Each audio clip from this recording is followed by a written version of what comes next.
దేవుడు అనుగ్రహించినటువంటి అమూల్యమైన సమయాన్ని సద్వినియోగపరుచుకుంటూ మహాదేవుని ఆత్మతోనూ సత్యముతోనూ యథార్థముగా ఆరాధించటానికి, ఆయన అనుగ్రహించేటటువంటి పరలోక విషయంలో ఆత్మ సంబంధమైన ప్రతి ఆశీర్వాదాన్ని ఆత్మీయ జీవితాలకు సద్వినియోగపరుచుకుంటూ పరలోకానికి, నిత్య జీవానికి, దేవునికి ప్రియమైనటువంటి కుమారులుగా కుమార్తెలుగా క్రీస్తునందు మలచబడి ఆయన అనుగ్రహించబోయేటటువంటి ఆయన ఆస్తిలో భాగం, ఆయన స్వాస్థ్యానికి వారసులు అవ్వటానికి మహోన్నతుని పాద సన్నిధికి విచ్చేసిన పరిశుద్ధ సహోదరి సహోదరులకు, స్నేహితులకు, స్నేహితురాండ్రకు, యవనస్తులకు అందరికీ ప్రభు అయినటువంటి యేసుక్రీస్తు నామములో నా హృదయపూర్వక వందనములు తెలియజేస్తూ ఉన్నానండి. ప్రభురాత్రి భోజనం.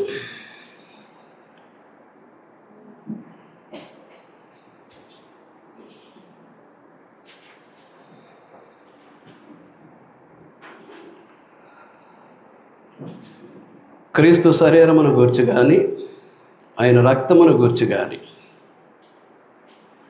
కొరింథీయులకు రాసిన మొదటి పత్రిక 11వ అధ్యాయం 23, 24 వచనాల్లో నన్ను జ్ఞాపకము చేసుకొనుటకై దీనిని చేయుడని, క్షమించండి రెఫరెన్స్ తప్ప చెప్పాను, 24, 25 వచనాల్లో 24వ వచనంలో క్రీస్తు శరీరమును గూర్చి మాట్లాడుతూ నన్ను జ్ఞాపకము చేసుకొనుటకై దీనిని చేయుడని చెప్పాను. 25వ వచనంలో క్రీస్తు రక్తమును గూర్చి మాట్లాడుతూ నన్ను జ్ఞాపకము చేసుకొనుటకై దీనిని చేయుడని చెప్పాను.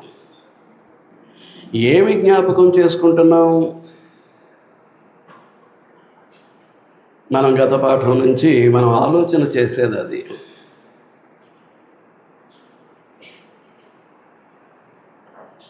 ఏమి జ్ఞాపకం చేసుకుంటున్నాం?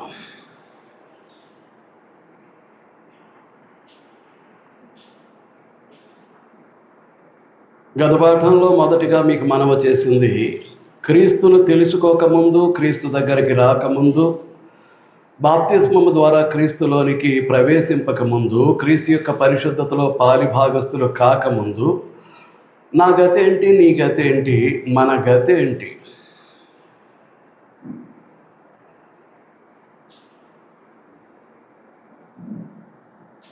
లేఖనం తెలియజేస్తూ ఉంది, ఎఫెసీ 2:1, మీరు మీ పాపముల చేతను అపరాధముల చేతను చచ్చిన వారై ఉండగా, క్రీస్తును తెలుసుకోకముందు, క్రీస్తు దగ్గరికి రాకముందు, క్రొత్త జన్మ ద్వారా క్రీస్తులో ప్రవేశింపకముందు మనందరి గతి అది, చచ్చినటువంటి స్థితి. మీ పాపముల చేతను అపరాధముల చేతను మీరు చచ్చిన వారై ఉండగా, అది స్థితి, మృత స్థితి.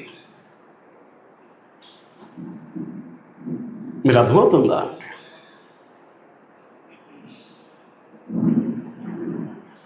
క్రీస్తు ప్రభు ఈ భూమి మీద అడుగు మోపేసరికి, రక్తమాంసాల్లో పాలివాడై పాప శరీరాకారంతో ఈ భూమి మీద అడుగు పెట్టేసరికి లోకమంతా శ్మశానం, మనుషులందరూ శవాలు, ప్రాణం ఉంది కానీ జీవం లేదు. ఎందుచేతనంటే అంధకారమైనటువంటి మనస్సు మొదటిది, రెండవది హృదయ కాఠిన్యం, మూడవది అజ్ఞానం. ఈ 3 కారణములను బట్టి జీవములో నుంచి వేరైపోయినటువంటి స్థితి. ఇంక ఈ భూమి మీద జీవం లేదు.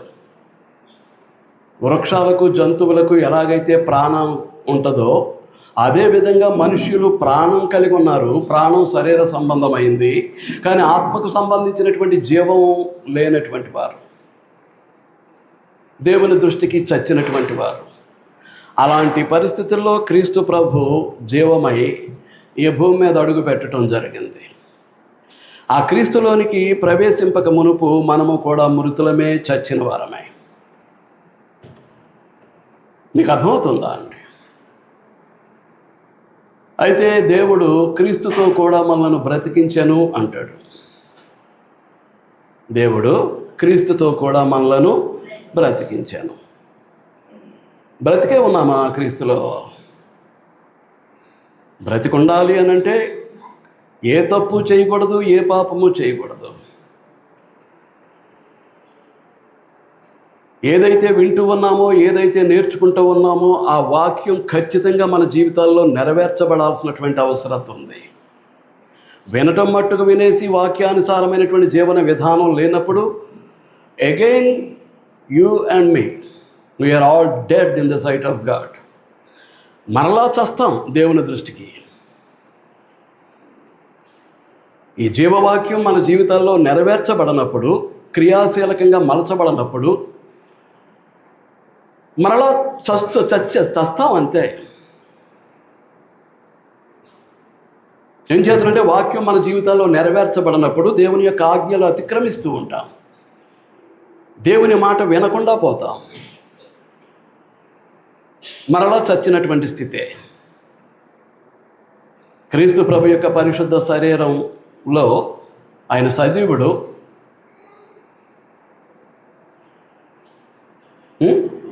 ఆయన సజీవుడు కనుక ఆయన పరిశుద్ధ శరీరమైనటువంటి ఆయన దేహంలో మనం కూడా ఎలా ఉండాలి? సజీవులుగా ఉండాలి.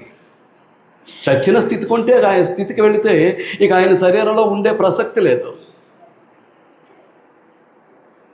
ఏ విషయంలో దేవుని యొక్క ఆజ్ఞను అతిక్రమించినా, ఏ విషయంలో దేవుని మాట మన జీవితంలో నెరవేర్చబడకపోయినా మరలా చచ్చినటువంటి వాళ్ళమే.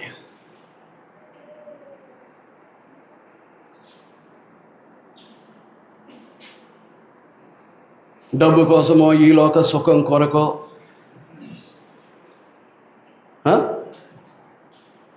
దేహం యొక్క సంతోషం కొరకో మనము దేవుని యొక్క మాటను, దేవుని యొక్క ఆజ్ఞను తిరస్కరించి మన ఇష్టానుసారంగా వెళ్ళటానికి ప్రయత్నం చేస్తే again we will dead in the sight of God. దేవుని దృష్టిలో మరలా చేస్తాం. అది పునరావృతం కాకుండా జాగ్రత్త పడాల్సినటువంటి అవసరత, బాధ్యత మన మీద ఉంది. మీకు అర్థమవుతుందా అండి? కాబట్టి నా స్థితి ఏంటి క్రీస్తులో? నేను ప్రభురాత్రి భోజనం స్వీకరిస్తూ ఉన్నాను. పరిశుద్ధ క్రీస్తు రక్తంలో, పరిశుద్ధ క్రీస్తు శరీరంలో నేను పాలు పంపులు పొందుతున్నాను. పరిశుద్ధ క్రీస్తు శరీరంలోనూ రక్తంలోనూ పాలు పంపులు పొందేటటువంటి నేను ఎలాంటి జీవితాన్ని జీవిస్తున్నాను క్రీస్తులో?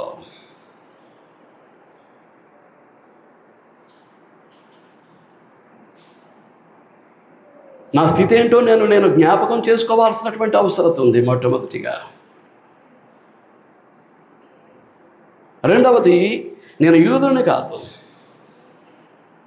ఇశ్రాయేలీయుని కాదు, నేను అన్యుణ్ణి.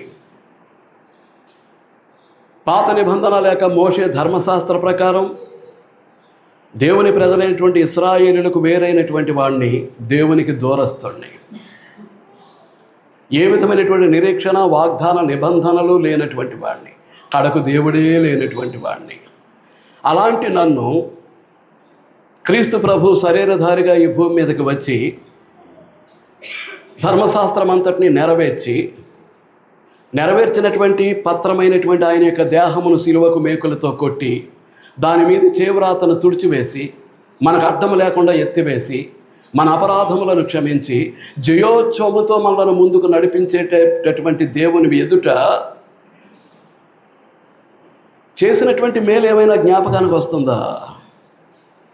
అసలు దేవుని నామాన్ని ఉచ్చరించటానికి కానీ, దేవుని గ్రంథాన్ని తాకటానికి కానీ హక్కు కానీ అధికారం కానీ లేనటువంటి మనం ఈ రోజున దేవుని నామాన్ని సునాయాసంగా ఉచ్చరిస్తూ ఉన్నాం, దేవుని గ్రంథాన్ని సునాయాసంగా తాకుతూ ఉన్నాం. అటువంటి ఏ యోగ్యత, అర్హత లేనటువంటి మనకి ఇట్టి భాగ్యాన్ని ఇచ్చాడు అని అంటే క్రీస్తు ప్రభు, అది జ్ఞాపకానికి వస్తుందా? ఏమండి? అది జ్ఞాపకానికి వస్తూ ఉందా? ఏమి జ్ఞాపకం చేసుకుంటున్నా? విరుచుకుని నోట్లో పడేసుకొని తీసుకుని గొంతులో పోసుకొని, అమ్మయ్య, క్రీస్తులో స్థానం ఉందో లేదో తెలీదు, క్రీస్తు యొక్క పరిశుద్ధతలో పాలిభాగస్థులమో కాదో తెలీదు.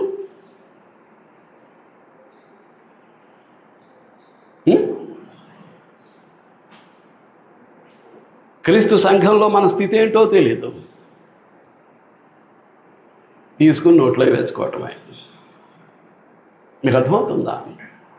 మూడవది, ప్రతి మనుషుని కొరకు మరణించారు అనేటటువంటి సంగతిని గురించి మీకు తెలియజేయటం జరిగింది. ఆయన భూమి మీద ఉన్నటువంటి ప్రతి మనిషి కొరకు, అంటే ప్రతి పురుషుని కొరకు, ప్రతి స్త్రీ కొరకు ఆయన మరణించటానికే వచ్చారు. ఆయన కన్య మరియ గర్భము ద్వారా ఈ భూమి మీద నరునిగా అవతరించింది చనిపోవటానికి, లోక పాప విమోచనార్థం చనిపోవటానికి, తన ప్రాణమును విమోచన క్రయధనముగా సిలువలో అర్పించటానికి, ఒక మతాన్ని భూమి మీద స్థాపించటానికో, మతనాయకుడిగా గుర్తింపు పొందటానికో, ఏమండి, కాదు. ఆయన ఈ భూమి మీద నరునిగా అవతరిస్తా సర్వలోక మానవాళి యొక్క పాప విమోచనార్థం మరణించడానికి ఆయన భూమి మీద నరునిగా అవతరించారు.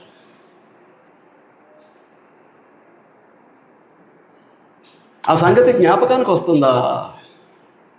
నా కొరకు నా ప్రభు చనిపోయిన తర్వాత నా ప్రభు కొరకు నేను ఎలాంటి జీవితాన్ని జీవిస్తూ ఉన్నాను ఆలోచిస్తున్నామంటారా? ప్రతి మనుషుని కొరకు హెబ్రీ పత్రిక 2:9 మనం చదువుకున్నాం. దేవుని కృప వలన ఆయన ప్రతి మనుషుని కొరకు మరణము అనుభవించినట్లు దేవదూతల కంటే కొంచెము తక్కువ వాడుగా చేయబడిన యేసు మరణము పొందినందున మహిమ ప్రభావములతో కిరీటము ధరించిన వానిగా ఆయనను చూచుచున్నాము.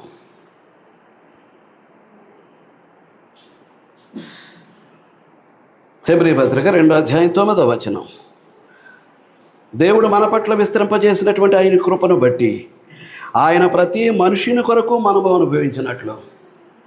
కనుక నిరంతరము నేను జ్ఞాపకం చేసుకోవాల్సింది, నా కొరకు నా ప్రభువు సిలువలో బలైపోయారు.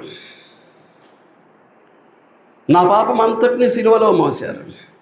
నా పాప శిక్షను ఆయన భరించారు. నా కొరకు నా ప్రాణానికి బదులుగా తన ప్రాణమును విమోచన క్రయధనంగా సిలువలో అర్పించారు. జ్ఞాపకానికి వస్తుందా? చెయ్యడు పెట్టాలండి ఆవెలింతలకి.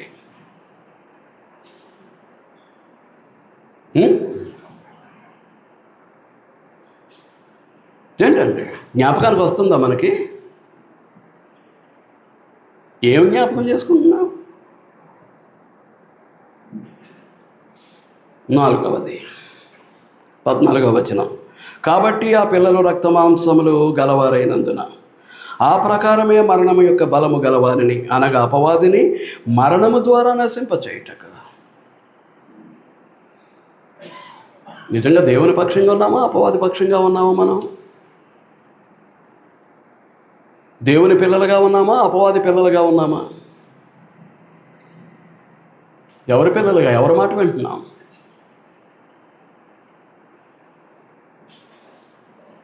సాతాను యొక్క బలం మరణం. వాడు నరహంతకుడై పాపము చేయించి ప్రజల చేత చంపుకుంటూ వెళ్ళిపోతాడు.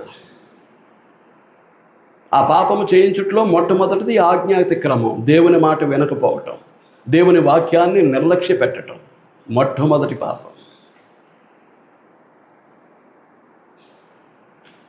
పాపరహితమైనటువంటి జీవితాలు జీవిస్తూ పరిశుద్ధులమై పరిశుద్ధ శరీరంలో రక్తంలో ప్రభురాత్రి భోజనం పేరట పాలు పంపులు పొందాల్సినటువంటి మనం అట్టివారమేనా? పాపరహితులమేనా? పాపం లేనటువంటి వారమేనా? ఏంటండి,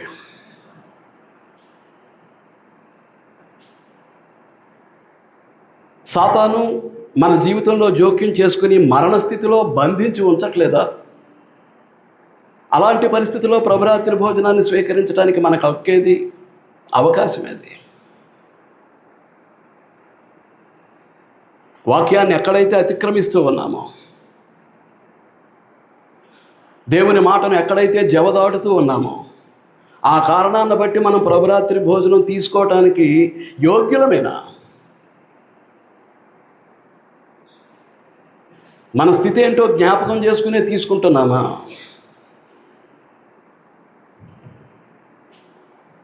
మీకు అర్థమవుతుందా అండి? మీరు పెద్దగా పాపం చేయక్కర్లా, సంఘముగా కూడుకోవటాన్ని నిర్లక్ష్యం చేయటం చాలు. సంఘముగా కూడుకోవటాన్ని నిర్లక్ష్యం చేయొద్దని దేవుడు సెలవిచ్చారు. దేవుడు సెలవిచ్చినప్పుడు అది ఏ కార్యక్రమం ఏం మాట్లాడలేదు. ఆదివారానికే పరిమితం చేసి చాలామంది సంతోషిస్తూ ఉంటారు, ఆదివారం మానకుండా వచ్చేస్తున్నాను, ప్రభురాత్రి భోజనాన్ని తీసేసుకుంటున్నాను. కానీ క్రీస్తులో నిన్ను గుర్తిస్తున్నాడా లేదనేది నీవు ఆలోచించే పరిస్థితుల్లో లేవు. ఒక వారంలో సంఘముగా కూడుకోవటానికి ఎన్ని అవకాశాలు దేవుడు ఇస్తున్నాడు, ఎన్ని అవకాశాలు నీ జీవితంలో సద్వినియోగపరుచుకుంటున్నావు, ఎన్ని అవకాశాలు అగ్గొట్టేస్తున్నావు. తప్పు కదా అది? ఆజ్ఞాతిక్రమం కాదా? ఆజ్ఞాతిక్రమం పాపం అయితే అది పాపం కిందికి రాదా?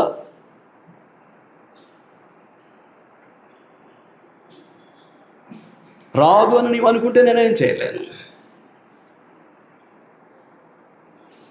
రాదు అని నీవు అనుకుంటే నేనేం చేయలేను.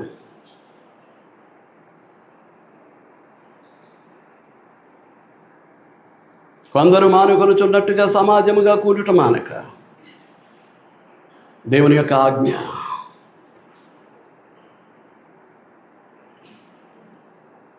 ఆ దినము సమీపించే కొలది నీవు రావటమే కాదు, నీకు కనిపించినటువంటి నీ సహోదరులందరినీ నువ్వేం చేయాలి? ప్రోత్సహించటానికి, పురుకొల్పటానికి, వారి పట్ల ప్రేమ చూపటానికి నువ్వు పని చేయాల్సినటువంటి నీవే ఎగ్గొట్టు కూర్చుంటే నా పని పాడైపోతుంది, నా ఆదాయం పోతుంది.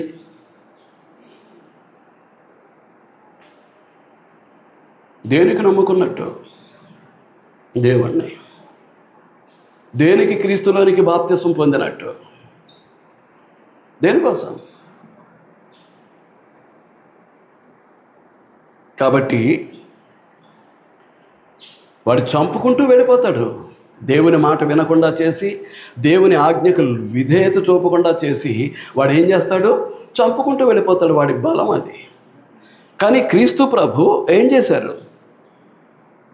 మరణము యొక్క బలము గలవారిని, అనగా అపవాదిని మరణము ద్వారా సిలువలో నశింపచేశాడు ఆయన.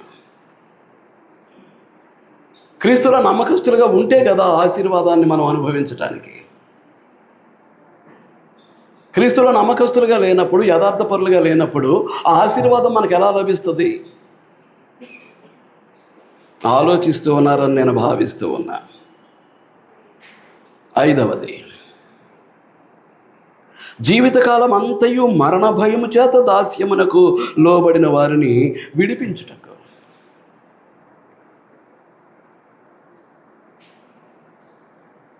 ఈ పూట నేను చనిపోతాను, ఈ క్షణంలో నేను ఇలా నిలబడ్డ ప్రకారంగా చనిపోతాను, ఇలా ఒరిగిపోతాను అనేటటువంటిది జ్ఞాపకానికి వచ్చి నా చావును నేను ఎదుర్కోవటానికి ఎంత ధైర్యంగా ఉన్నాను నేను.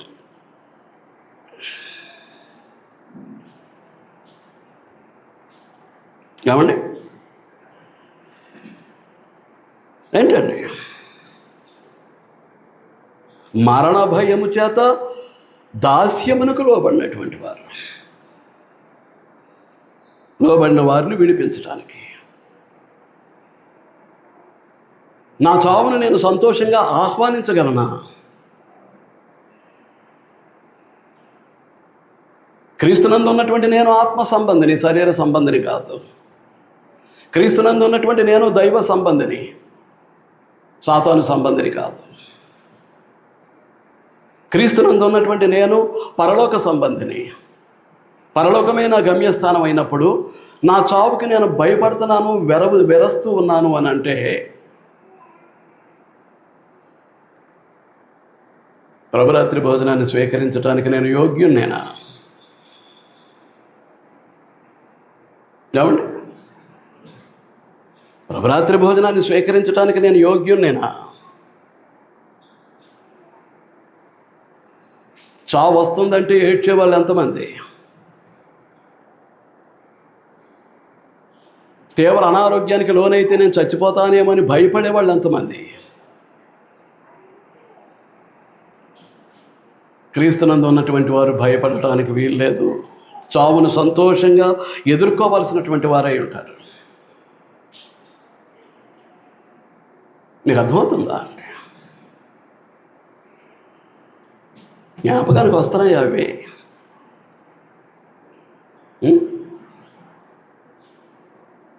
క్రీస్తు ప్రభు మరణం యొక్క బలము గలవాడైనటువంటి అపవాదిని సిలువలో ఓడించారనేది మనకు జ్ఞాపకానికి వస్తుందా? ప్రభురాత్రి భోజనం స్వీకరించేటప్పుడు మరణమయంతో అల్లాడిపోతున్నటువంటి నన్ను ఆ మరణ భయం నుండి నన్ను విడిపించాడు అనేటటువంటిది జ్ఞాపకానికి వస్తుందా? నేను ధైర్యంగా నా మరణాన్ని ఆహ్వానించగలిగేటట్లు, ఎదుర్కొనగలిగేటటువంటి ఆత్మీయ స్థితి నా దగ్గర ఉందా?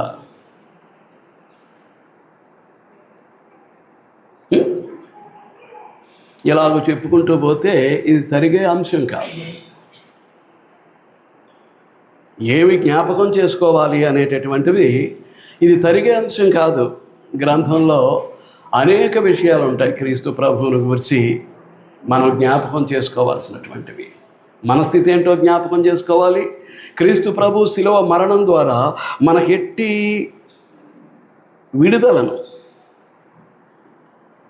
మనకు అనుగ్రహించారో దాన్నంతటినీ మనం జ్ఞాపకం చేసుకోవాలి. అందుచేతనే బాప్తిస్మం క్రీస్తులోనికి, అనగా క్రీస్తు యొక్క పరిశుద్ధ శరీరంలోనికి, క్రీస్తు యొక్క పరిశుద్ధ శరీరమైనటువంటి క్రీస్తు సంఘంలోనికి. మీకు అర్థమవుతుందా? ఏమి జ్ఞాపకం చేసుకుని తీసుకుంటున్నారు ప్రభురాత్రి భోజనం? ఇన్ని సంవత్సరాలు బట్టి, దశాబ్దాలు గడిచిపోయాయి కదా. ఏమి జ్ఞాపకం చేసుకుని ప్రభురాత్రి భోజనాన్ని తీసుకుంటూ వచ్చారు ఇంతకాలం? ఏంటండి? ఇంకా అనేకమైనవి ఉన్నాయి. అవన్నీ జ్ఞాపకం చేసుకోవాల్సినటువంటి అవసరం ఉంది. ముందు మన స్థితి ఏంటో చేసుకోవాలి. రెండు, ప్రతి మనిషి కొరకు ఆయన మరణం అనుభవించేటట్లుగా ఈ భూమి మీద నరునిగా అవతరించారనేది జ్ఞాపకం చేసుకోవాలి. అందులో భాగం ఏంటి? నా కొరకు కూడా క్రీస్తు ప్రభు చనిపోయారు అనుకుంటేనే నువ్వు క్రీస్తు కొరకు బ్రతకగలవు. నా కొరకు కూడా క్రీస్తు ప్రభు సిలువలో నా పాపాన్ని మోసి, నా పాప శిక్షను భరించి నా కొరకు తన ప్రాణాన్ని విమోచన క్రయధనంగా చెల్లించారు అనుకుంటే నువ్వు క్రీస్తు కొరకు బ్రతకవు.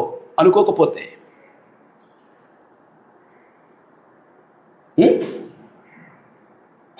తర్వాత సాతాను యొక్క బలం మరణం. కాబట్టి మరణాన్ని జయించి పునరుద్ధానుడగుట ద్వారా సాతాను యొక్క బలాన్ని ఏం చేశారు? ఆయన ఓడించేసినట్లుగా మనం చూస్తూ ఉన్నాం, జయించినట్లుగా మనం చూస్తూ ఉన్నాం.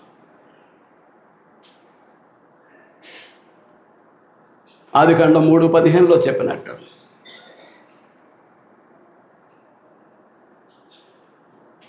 సాతాను యొక్క సంతానం ఏం చేస్తుంది? స్త్రీ సంతానమును మడిం మీద కొడుతుంది. ఆయన శిలువలో మరణిస్తారు. సర్ప సంతానం, సర్పం. ఆయన మరణాన్ని జయించినప్పుడు సాతాను యొక్క తలను ఏం చేస్తున్నాడు? చితక తొక్కేస్తున్నాడు. సాతాను జయిస్తున్నాడు. అది నీవు దానిని తల మీద కొట్టుదువు, సాతానుతో మాట్లాడుతూ అది నిన్ను నీ తల మీద కొట్టును. ఆ ప్రవచనం యొక్క నెరవేర్పు.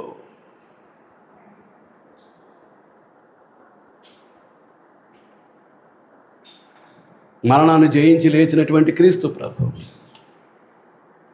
జ్ఞాపకానికి వస్తున్నాడా? మరణ భయము చేత అల్లాడిపోతున్నటువంటి నీకు నాకు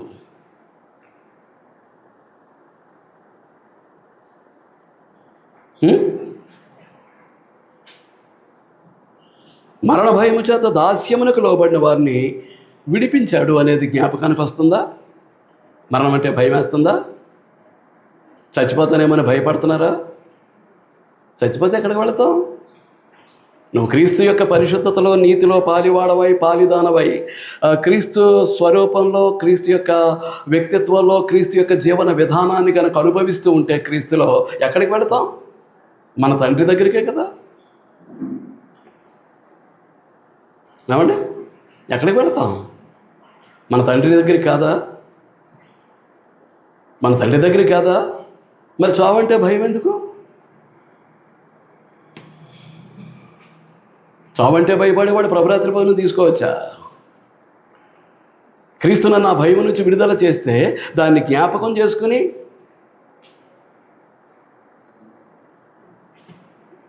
క్రీస్తు ప్రభు మరణ సమాధి పునరుద్ధానాలు జ్ఞాపకం చేసుకుంటే నా మరణానికి నేను భయపడమనా? ఆయన ఎంత మాత్రమును దేవదూతల స్వభావాన్ని ధరించుకోకుండా ఎవరి స్వభావాన్ని ధరించుకున్నారు?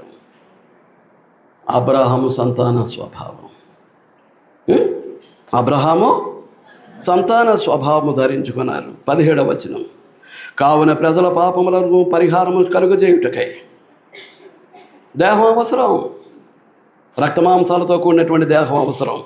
కావున ప్రజల పాపములకు పరిహారము కలుగజేయుటకై దేవుని సంబంధమైన కార్యములలో కనికరమును నమ్మకమును గల ప్రధాన యాజకుడగు నిమిత్తము అన్ని విషయములలో ఆయన తన సహోదరుల వంటి వాడు కావలసి వచ్చాను. నిజంగా ఈ రిలేషను ఉందా? క్రీస్తు నాకు అన్నేనా? నా క్రీస్తుకు నేను తమ్ముడినేనా? క్రీస్తు నాకు అన్నేనా? నా క్రీస్తుకు నేను చెల్లినేనా? Shall we enjoy that much of spiritual relation with our eldest brother Lord Jesus Christ? క్రీస్తు ప్రభుతో అట్టి అనుబంధం కలిగి ఉంటున్నామా క్రీస్తులో? 8వది, ఇలా చూసుకుంటూ వెళ్ళిపోతే అనేకమైనవి వచ్చేస్తాయి. గ్రంథం అంతా ఇవే, క్రొత్త నిబంధన అంతాను. ఎలాంటి సహవాసం, ఎలాంటి జీవితం జీవిస్తున్నాం క్రీస్తులో? ప్రభురాత్రి భోజనాన్ని స్వీకరించడానికి హక్కు కలిగి ఉండటానికి, యోగ్యత కలిగి ఉండటానికి ఎలాంటి జీవితం జీవించేది?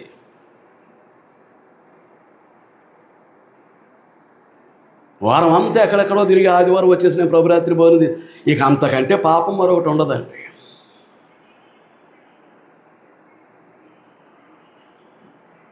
అంతకంటే పాపం మరొకటి ఉండదు.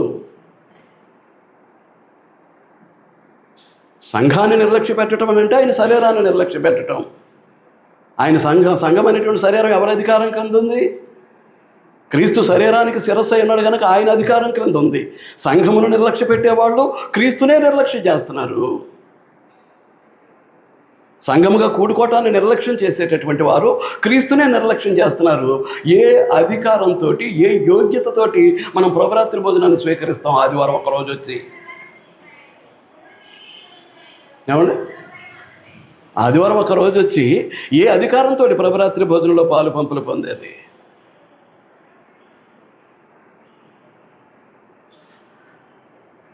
ఏమండి, ఆలోచించండి. ఇంతవరకు ఎలాగో కొనసాగింది. ఇక మీదట ఏ పరిస్థితుల్లో మనం ప్రభురాత్రి భోజనం స్వీకరించాలో మీకు నేర్పించబడుతూ ఉంది కనుక ఇక ముందుకు ఎలాంటి జీవితం కలిగి తీసుకోవటానికి మీరు కోరుకుంటున్నారు? ఎలాంటి జీవితం కలిగి? మీకు అర్థమవుతుందా అండి? దేవుని ప్రజలు అనగా మనం గతంలో ధర్మశాస్త్రం కింద, లేకపోతే పాత నిబంధన కింద ఇశ్రాయేలీయులు లేక యూదులు, ఈ రోజున క్రీస్తు సంఘ సభ్యులు మాత్రమే. క్రీస్తు సంఘ సభ్యులు మాత్రమే దేవుని ప్రజలు. గ్రంథ ప్రకారం, లేఖనం ప్రకారం. మీకు అర్థమవుతుందా అండి? మీకు అర్థమవుతుందా అండి? కనుక ఆ దేవుని ప్రజలు ఎవరన్నమాట? నిబంధన ప్రజలు. నిబంధన లేకుండా ఏ మనిషితోటి దేవుడు సంబంధాన్ని ఏర్పరచుకోడు. దేవుడు ఏర్పరచుకునేది నిబంధన సంబంధమే. పితరుల యుగంలో ఆదాముతోటి నిబంధన చేసుకున్నాడు. అతడు అతిక్రమించాడు, తన సహవాసం నుంచి నెట్టి పారేశాడు.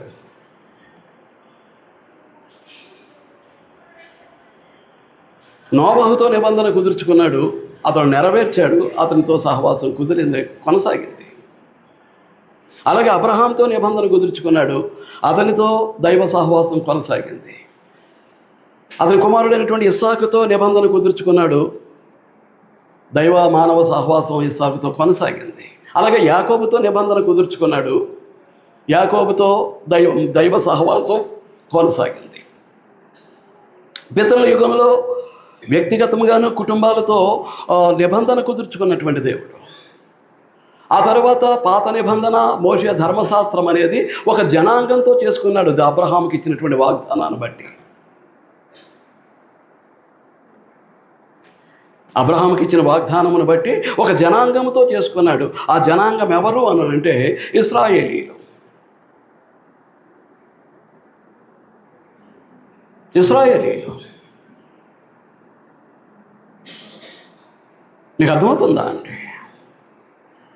ఆ నిబంధనకు లోబడినప్పుడు ఏ విధంగా శిక్షించాడో, ఏ విధంగా సుమారుగా 40 లక్షల మంది 40 లక్షల మంది ఐగుప్తు నుంచి బయలుదేరితే సుమారు రమారమి ఇద్దరే మిగిలారు అని అంటే వారు నిబంధనను విడిచిపెట్టబట్టే కదా.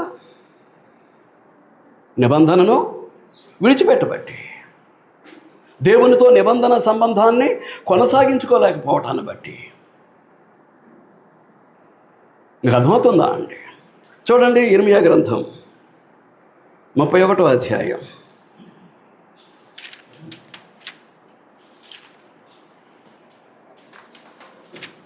ఇర్మియా గ్రంథం 31వ అధ్యాయం 31వ వచనం నుంచి, ఇదిగో నేను ఇశ్రాయేలు వారితోనూ యోధా వారితోనూ క్రొత్త నిబంధన చేయు దినములు వచ్చుచున్నవి, ఇదే యెహోవా వాక్కు. ఏ నిబంధన దినాలు? ఏ కాలంలో జలవిస్తున్నారు? పాత నిబంధన కాలంలో. మోషే ధర్మశాస్త్ర కాలంలోనే క్రొత్త నిబంధనను గురించినటువంటి వాగ్దానాన్ని చేసేస్తున్నాడు. ఏం చేస్తున్నానంటే క్రొత్త నిబంధన దాన్ని అనుసరించి జీవించే వారికి సంపూర్ణ సిద్ధి కలుగజేయలేకపోయింది. దాని కింద ఉన్నటువంటి జంతుబలి కూడా వారి పాప విమోచనకు సంపూర్ణ సిద్ధి ఎవరికి కలుగజేయలేకపోయింది. నిబంధన సంపూర్ణ సిద్ధి కలుగజేయలేదు. పాత నిబంధన ప్రకారం పాప విమోచనార్థం ప్రాయశ్చిత్తం జరగటానికి అర్పించేటటువంటి జంతుబలి కూడా ఏం చేయలేకపోయింది? సంపూర్ణ సిద్ధి కలుగజేయలేకపోయింది. మీకు అర్థమవుతుందా అండి? అంచేతనే క్రొత్త నిబంధనను గురించినటువంటి వాగ్దానాన్ని దేవుడు ఇశ్రాయేలుతోటే చేశాడు. ఇశ్రాయేలు వారితో, యోధా వారితో. అప్పటికి ఆ జాతీయ రాజ్యం, ఇశ్రాయేలు జాతీయ రాజ్యం 2 రాజ్యాలుగా విభజింపబడి ఇశ్రాయేలు రాజ్యం, యోధా రాజ్యంగా వేరు చేయబడింది. కనుకనే యోధా వారితోనూ ఇశ్రాయేలు వారితోనూ అంటాడు. రైట్. 32వ వచనం, అది ఐగుప్తు నుండి వారిని రప్పించుటకై నేను వారిని చెయ్యి పట్టుకున్న దినమున వారి పితరులతో నేను చేసిన నిబంధన వంటిది కాదు. ఆ క్రొత్త నిబంధన ఐగుప్తు నుంచి వారిని వెలుపలికి తీసుకురావడానికి వారి చెయ్యి పట్టుకున్న దినమున నేను వారితో చేసిన నిబంధన వంటిది కాదు. నేను వారి పెనిమిటినైనను వారు ఆ నిబంధనను భంగము చేసుకొనిరి, ఇదే యెహోవాకు. అది కదా. ఇశ్రాయేలును ఒక స్త్రీగా చూపెట్టి ఆ ఇశ్రాయేలు అనేటటువంటి ఆ స్త్రీకి దేవుడెవరు? పెనిమిటి, భర్త. నేను వారి పెనిమిటినైనను ఆ నిబంధనను ఏం చేశారు? భంగము చేసుకున్నారు. కనుకనే లక్షల మంది అయినా చంపుకుంటూ వెళ్ళిపోయాడు. అంతే, చంపుకుంటూ వెళ్ళిపోయాడు. మీకు అర్థమవుతుందా అండి?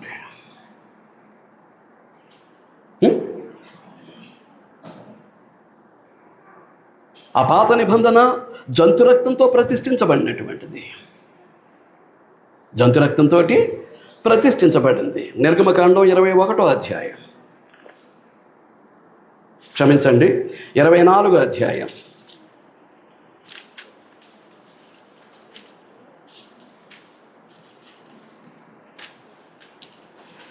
నిర్గమకాండం 24వ అధ్యాయం.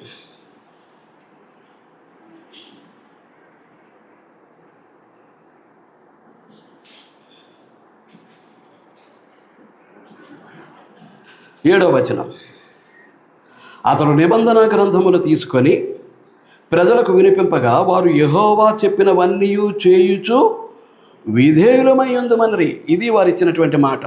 చూడండి, ఈ రోజున బాప్తిస్మ సమయంలో అదే మాట ఇచ్చాం. ఈ రోజున అదే మాట ఇచ్చాం దేవునికి బాప్తిస్మ సమయంలో నీళ్ల దగ్గర. మాట మీద నిలబడుతున్నామా? ఏమని మాట్లాడుతున్నారు వీళ్ళు? ఇశ్రాయేలు ఏమని మాట్లాడుతున్నారండి? అప్పుడు మోషే రక్తమును తీసుకొని ప్రజల మీద ప్రోక్షించి, క్షమించండి 7వ వచనం, అతడు నిబంధన గ్రంథమును తీసుకొని ప్రజలకు వినిపింపగా వారు యెహోవా చెప్పినవన్నీ చేయుచు విధేయులమై ఉంటామని దేవునికి మాట ఇచ్చారు. ఎవరు? ఇశ్రాయేలీయులు. ఇందుమని అప్పుడు మోషే రక్తమును తీసుకొని ప్రజల మీద ప్రోక్షించి, ఇదిగో ఈ సంగతులన్నిటి విషయమై యెహోవా మీతో చేసిన నిబంధన రక్తము ఇదే అని చెప్పాను. రక్తము ద్వారా నిబంధన, ఇదే నిబంధన రక్తము. ఏమంటున్నాడు? ఇదే నిబంధన రక్తము. మరి ఈనాడు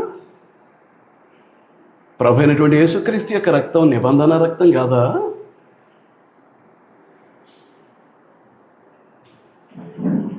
ఎలాంటి బ్రతుకుతున్నామండి?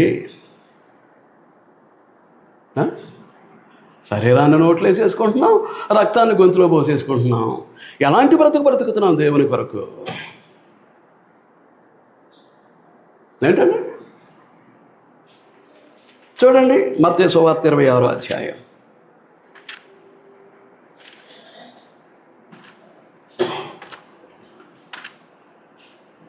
మత్తయి సువార్త 26వ అధ్యాయం 28వ వచనం. ఇది నా రక్తము అనగా పాప క్షమాపణ నిమిత్తము అనేకుల కొరకు చిందింపబడుచున్న నిబంధన రక్తం. అక్కడ ఒకటి కింద ఏమన్నాడు? క్రొత్త నిబంధన. ఏమన్నాడు కింద? భయం వేస్తుందా అసలు? ఏదో కథా కాలక్షేపాలకు వినేస్తున్నారా? భయం పుడుతుంది అసలు విశ్వాసులమేనా? భక్తిపరులమేనా? ఏమండి? మార్కు సువార్త 14వ అధ్యాయం. అక్కడ కూడా అదే మాట రిపీట్ చేస్తాడు. 24వ వచనం, 14వ అధ్యాయం 24వ వచనం. పిమ్మట క్షమించడు. అప్పుడు ఆయన, ఇది నిబంధన విషయమై అనేకుల కొరకు చిందింపబడుచున్న నా రక్తము. నిబంధన దగ్గర నెంబరేసి, నిబంధన విషయమై దగ్గర నెంబరేసి కింద ఫుట్నోట్లు ఏమన్నాడు? క్రొత్త నిబంధన విషయమై అన్నాడు. లూకా సువార్త 22వ అధ్యాయం. లూకా సువార్త 22వ అధ్యాయం తీసారా అండి?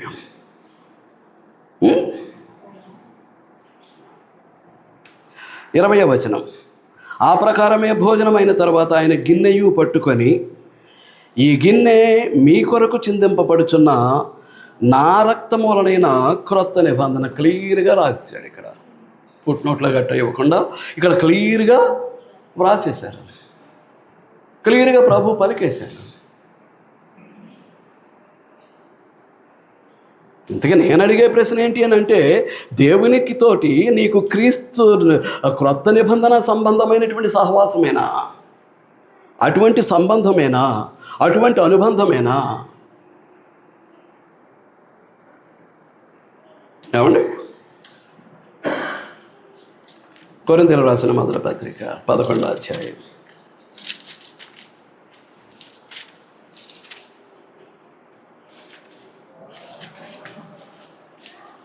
తీసారా అండి?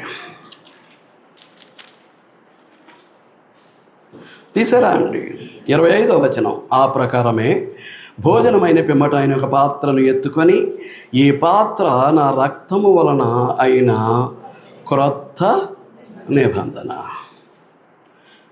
క్రీస్తుతోటి క్రొత్త నిబంధన సంబంధమైనటువంటి సంబంధాన్ని కలిగి ఉన్నామా? నిబంధనను అనుసరిస్తున్నామా?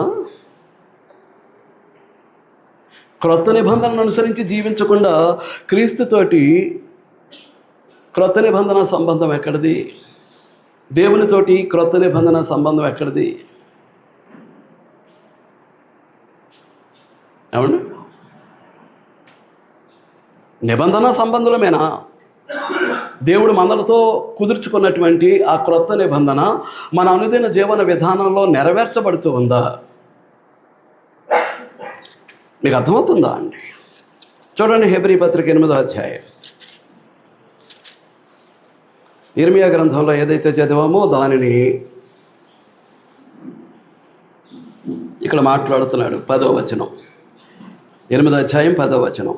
ఆ దినములైన తరువాత ఇశ్రాయేలు ఇంటి వారితో నేను చేయబో నిబంధన ఏదనగా, వారి మనసులో నా ధర్మ విధులు ఉంచేదను, వారి హృదయముల మీద వాటిని వ్రాయుదును, నేను వానికి దేవుడనయ్యుందును, వారు నాకు నిబంధన సంబంధమైనటువంటి బంధం, అనుబంధం. దేవుని యొక్కతో కుదుర్చుకున్నటువంటి నిబంధన మనం కొనసాగించలేకపోతే ఆయన మనకు తండ్రి కాదు, మనం ఆయనకు పిల్లలము కాదు.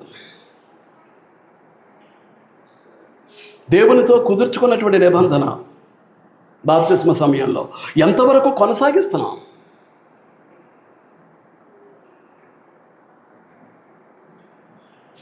నువ్వు ప్రభురాత్రి భోజన రూపంలో తీసుకునేటటువంటి క్రీస్తు రక్తము అనబడేటటువంటిది ఏంటది? అది క్రొత్త నిబంధన రక్తం. క్రీస్తు రక్తముతోటి క్రొత్త నిబంధన ప్రతిష్ఠించబడింది. అక్కడ జంతు రక్తం 24వ అధ్యాయంలో చూసాం కదా, అక్కడ జంతు రక్తంతో పాత నిబంధన ప్రతిష్ఠించబడింది. ఇక్కడ క్రీస్తు రక్తంతో క్రొత్త నిబంధన ప్రతిష్ఠించబడింది. క్రొత్త నిబంధనకు నీవు నేను లోబడినప్పుడు క్రీస్తు రక్తం మన పాప ప్రక్షాళన చేయటానికి, మన పాపాన్ని కడిగి వేయటానికి అది మన మీద ప్రోక్షింపబడే అవకాశం ఉండదు.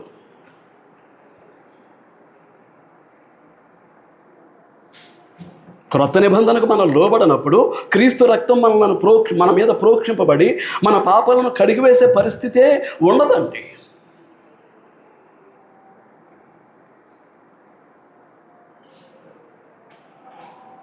మీకు అర్థమవుతుందా అండి?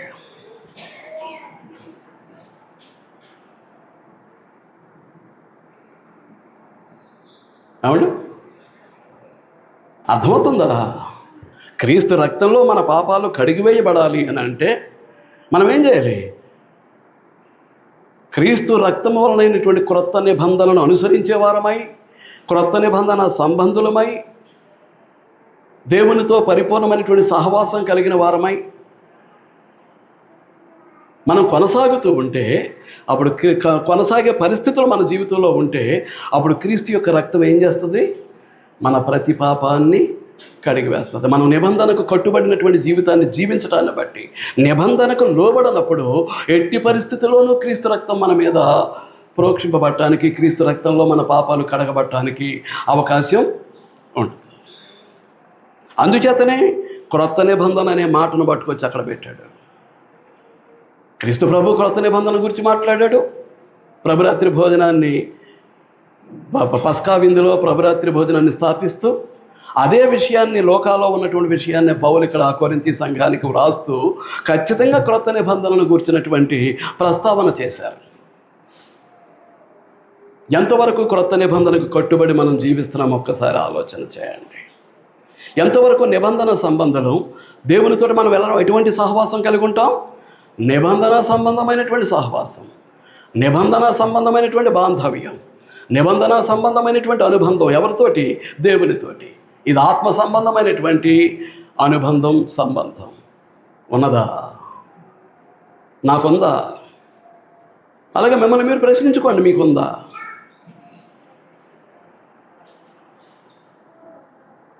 క్రీస్తును నిర్లక్ష్య పెడుతూ, క్రీస్తు శరీరమైనటువంటి క్రీస్తు సంఘాన్ని, ఆ సంఘానికి శిరస్సుగా ఉన్నటువంటి క్రీస్తును నిర్లక్ష్య పెడుతూ, ఆదివారం ఒక్క పూట వచ్చేసి ప్రభురాత్రి భోజనం తీసేసుకొని, అమ్మయ్యా నేను క్రీస్తులో ఉన్నాను.